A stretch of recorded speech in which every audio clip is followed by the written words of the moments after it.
Guanta. En la audiencia estaba presente también nuestra invitada, la señora Charmely Bustillos, hija de Hugo Bustillos, periodista también, que vive en Guanta, que es naturalmente la ciudad en la que su padre vivió y desde la cual trabajó, para informar al país a través de la revista Caretas sobre lo que pasaba en Guanta y en Ayacucho en general. Señora Charmely, gracias por estar acá y naturalmente siempre que la vemos a usted, como hacemos con su mamá, comenzamos expresándole nuestro pesar por la manera como usted, siendo una joven adolescente de 14 años en ese momento, perdió a su padre. Muchísimas gracias por este espacio, un saludo respetuoso a toda la audiencia que en este momento sigue el programa. Y después de haber vivido un día tan fuerte como fue el día de ayer, que fue la lectura de sentencia, que cierra un capítulo importante en nuestras vidas, porque finalmente nuestro clamor de justicia fue escuchado, ¿no? 34 años de ardua lucha, de arduo batallar en búsqueda de justicia, finalmente ha sido escuchado, ha sido atendido. Y eso a nosotros como familia, como hijos, que somos los que quedamos, porque mi madre ya falleció. Margarita, exactamente, la hemos Margarita. recibido acá en varias oportunidades. Sí, exactamente, ella ha venido en varias oportunidades acá. Y bueno, ella ya no está, sin embargo hemos quedado nosotros sus hijos. Yo como hija mayor he asumido, digamos, la posta, este clamor que hemos venido bregando de hace 34 años, ¿no? Permítame comenzar haciéndole una pregunta personal antes de ir a los acontecimientos de ayer. ¿Cómo se le informa a un adolescente de 14 años, que era usted, que su padre ha fallecido? Me imagino que poco a poco le habrán ido contando que en realidad fue asesinado. ¿Usted recuerda el día? Claro, por supuesto. La noticia fue muy traumática. O sea, para nosotros fue un golpe muy duro, extremadamente doloroso. Yo tenía 14 años, mi hermana Patricia tenía 12 años, mi hermana Celia 11 y Hugo tenía 8 años, a puertas de cumplir 9.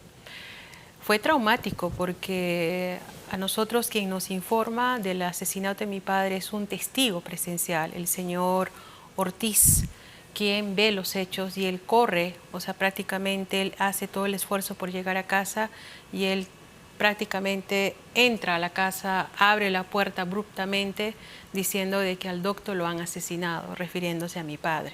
Y mi madre sale y nosotros estábamos perturbados, no entendíamos lo que pasaba hasta que nos dijeron papá fue asesinado, ¿no? Y asimilar esa noticia porque habíamos desayunado con papá en horas de la mañana, y a estas horas estar velándolo, creo que eso no lo deseo absolutamente a nadie, ¿no?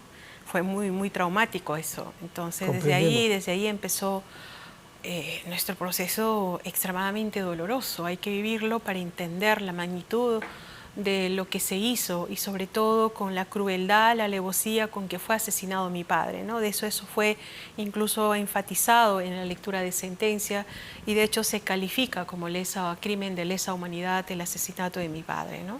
Sobre todo porque además de las balas se le puso un explosivo para destrozar el cuerpo, ¿no? Exactamente, porque lo querían literalmente desaparecer. Porque de hecho uno de los testimonios que dicen es cuando mi padre le dice a Eduardo Rojas, quien sobrevivió al atentado, que andaba en la moto con él, exactamente, ¿no? Le dice, corre, corre, Jenny, no te dejes matar, no son terroristas, son militares. Quien identifica primero a los militares es mi padre. Y uno de ellos, al escucharlo, le dice, todavía estás hablando, pues que te recojan con cucharita, ¿no? Esa fue, perdón, la sentencia que le emitieron a mi padre en ese momento y le lanzaron el explosivo y quien fue a recoger los restos de mi padre fue mi madre. Y lo que se consiguió ahí fue algo dantesco, algo despiadado, cruel, porque mamá decía, no solamente lo han avaliado, lo han querido desaparecer a tu papá. O sea, ¿por qué tanta crueldad? ¿Por qué ha hecho tu padre para que merezca una muerte así, no? ¿Y qué es lo que se responde usted hoy a esa pregunta? Porque su padre venía de la base antisubversiva de Ayacucho. Había conversado con los militares, había informado que estaba yendo a una localidad de Guanta donde se había producido la víspera una Sí, matanza. exacto. O sea, él jugaba con cartas sobre la mesa. Exacto. ¿Qué motivación han podido tener los militares que decidieron matarlo y destrozar su cuerpo? Ellos creyeron que mi padre era un intelectual de Sendero Luminoso, un abogado de Sendero Luminoso, porque mi padre no solamente era periodista, era también bachiller en Derecho, ¿no? Entonces lo calificaban, me imagino yo, como un ente intelectual de Sendero, cosa totalmente falsa, absurda, que no tiene asidero, porque mi padre denunció tanto los crímenes de Sendero Luminoso como también del ejército, de las fuerzas del orden en ese momento, ¿no? Pero nunca entenderé por qué la magnitud de la crueldad, de la manera como ellos planificaron su asesinato, porque aprovecharon una coyuntura, porque mi padre fue asesinado en pleno ejercicio de su deber.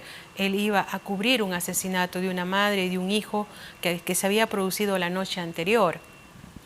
Y aprovecharon ese ir y venir para planificar y asesinarlo en el tercer viaje que él hacía, porque cuando él llega al lugar le impiden totalmente a que él ejerza tome fotos, su amenazas de que iban a destruir su cámara fotográfica.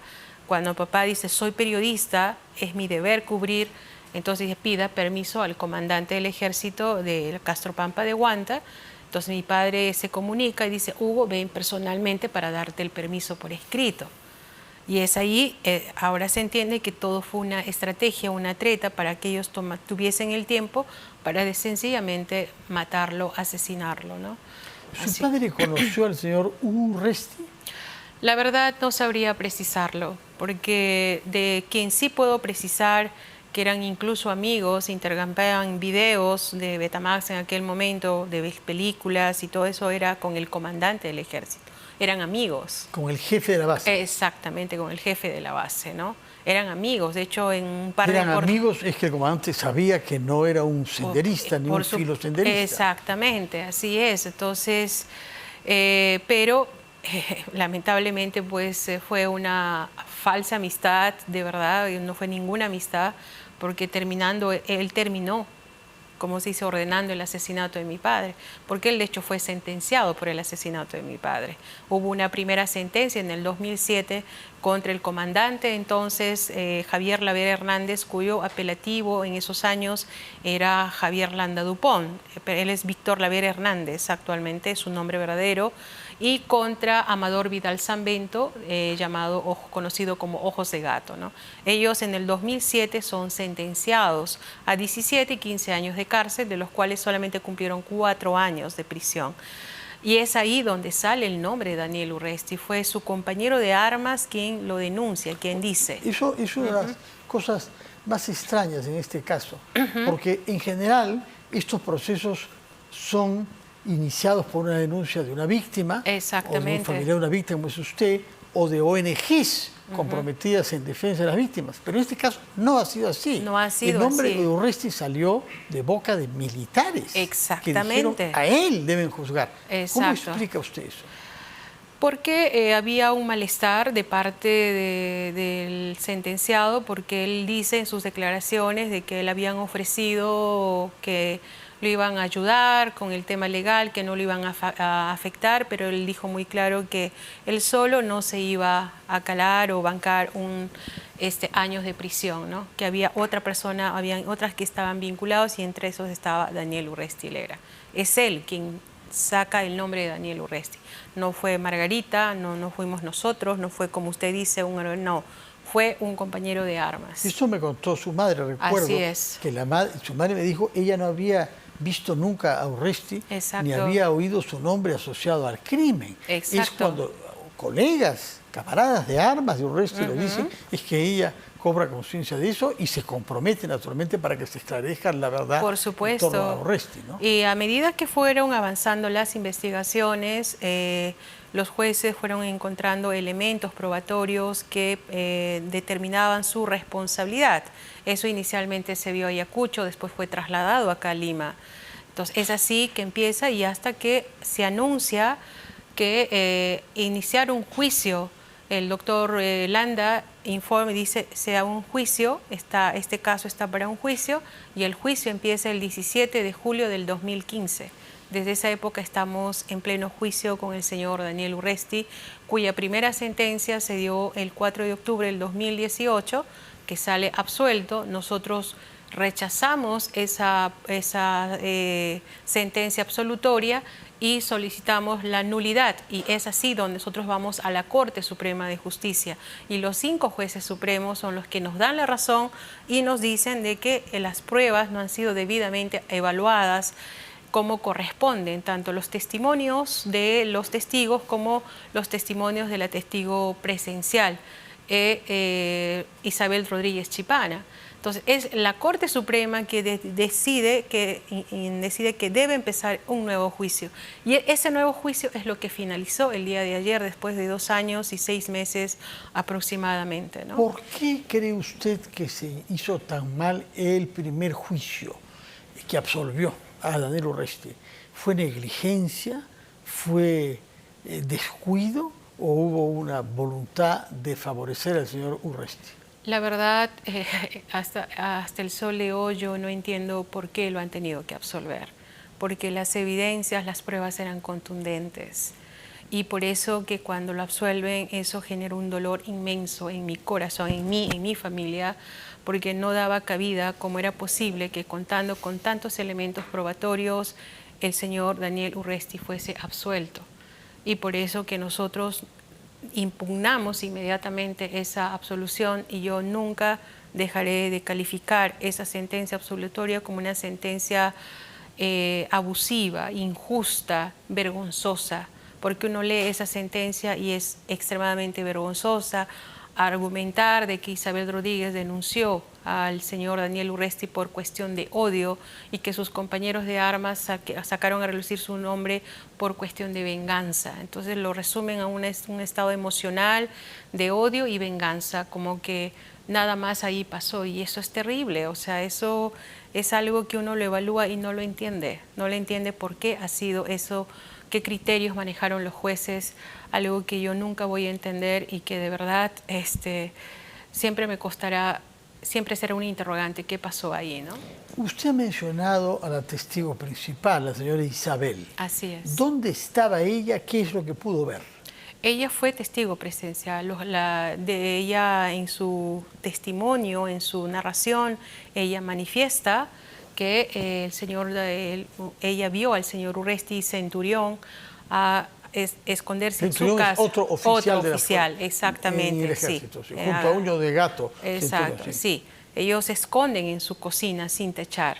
Ella los ve porque se esconden en su casa. Ella vivía prácticamente al frente donde ocurrieron los hechos. Ella vio llegar el vehículo militar donde se escondieron un grupo, dos personas en el otro, un caserío viejo sin techar, y 2 que se esconden. Ella ve a los 2 que se esconden en su cocina sin techar, y ella reconoce a los 2, al capitán Arturo, que es Daniel Urresti, y a Centurión, cuyo verdadero nombre es Johnny Zapata, que es de Centurión. Centurión está fallecido, por eso que no se le contempla en el juicio. Y por eso que Daniel Urresti va, digamos, solo a este juicio, ¿no? Porque ya Centurión ha fallecido. Ahora, su padre se desplazaba desde la base de Castropampa hasta Huanta, y en particular para ver el lugar donde se había producido esta matanza la víspera, en una moto. Así es. En la que está a bordo también un amigo de él, Eduardo Rojas Arce. Sí. Fue avaliado, pero logró huir. ¿Lo dejaron huir o no se dieron cuenta? No, por supuesto. O sea, él logró huir, y él va corriendo porque a 500 metros donde pasaron los hechos había ¿cómo se dice?, un escuadrón militar que estaba custodiando la casa de los asesinados, o sea, de la señora y el hijo que habían sido asesinados.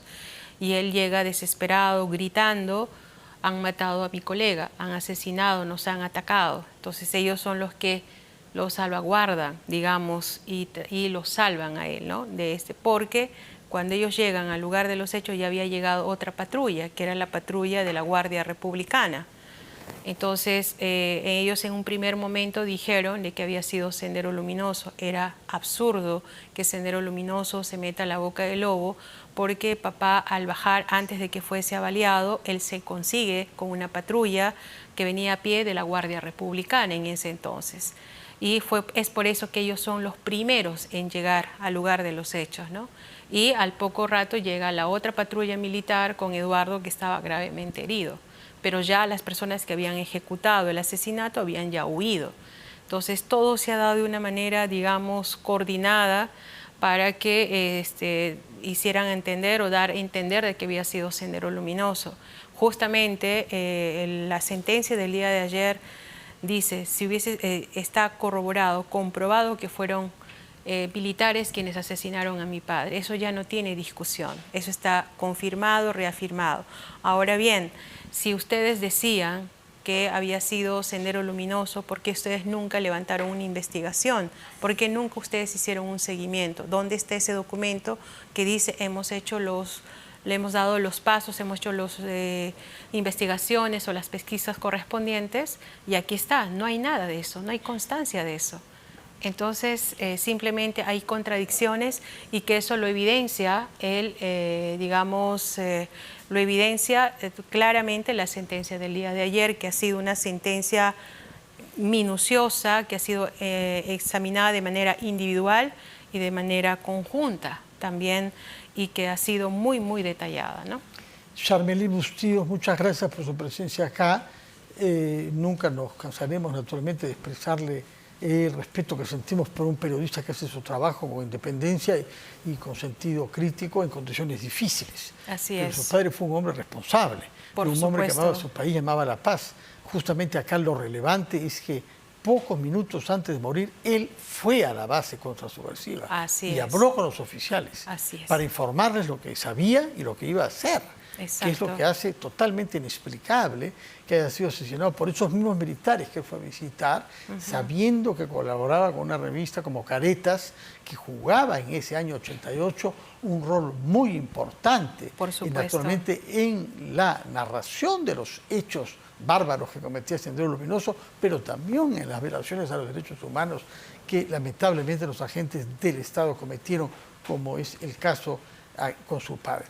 Muchas gracias por su presencia. Transmite usted los saludos a sus hermanos. Tengo entendido que dos hermanos suyos viven también. Sí, exactamente. Son igualmente víctimas. Estarán orgullosos de ver a la hermana mayor que ha tomado el lugar de la madre en defensa del honor del padre y para que se haga justicia. Muchísimas gracias. A usted, señora Charmely, que tenga muy buenas noches y sin duda nos veremos durante las audiencias de la Corte Suprema, porque se ha anunciado de parte de la defensa de Urresti, tiene todo el derecho de hacerlo y ya nos veremos ahí también. Muchas gracias y muy buenas noches. Ha sido Charmely Bustíos, la hija del periodista Hugo Bustíos, asesinado en el año 88, respecto del cual la Corte Superior, que lo ha sentenciado ayer, que ha sentenciado el caso ayer, ha considerado culpable y ha impuesto 12 años de cárcel al exministro del Interior, Daniel Urresti, que por entonces trabajaba en inteligencia en la base desde la cual se urdió el crimen contra Hugo Bustíos.